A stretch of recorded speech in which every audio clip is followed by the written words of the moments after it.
Kay si Concepcion ipinasilip ang mga pinagkakaabalahan sa Switzerland kasama ang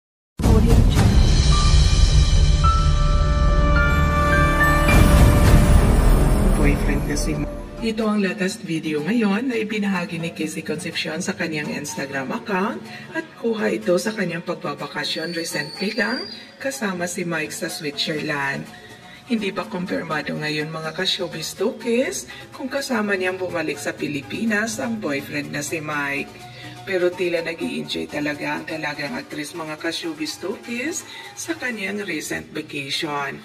Well mga ka-showbiz talkies, baka ito na ang hudyat na seryoso na nga ang dalagang aktris sa kanyang relasyon ngayon kay Steve Michael. Sana lang mga ka-showbiz talkies ay palaging magbibigay ng update ng dalagang aktris sa mga vacations nito kasama ang kanyang boyfriend. Laging nagbabakasyon si Casey Concepcion at madalang lang ito sa Pilipinas kaya sabi ng kanyang ama na si Gabby Concepcion, sana raw ay bawas-bawasan na ng dalaga ang mga trips nito sa abroad. Pero alam natin lahat na hindi talaga na-permis sa isang lugar si Christina at nitong pandemic lang, kaya natagalan ito sa pagstay sa Pilipinas.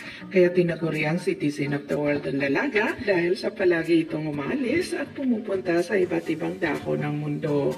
Well, single pa naman si Christina mga ka-showbiz talkies kaya marapat lang na i-enjoy nito ang kanyang buhay dalaga habang hindi pa nag-aasawa.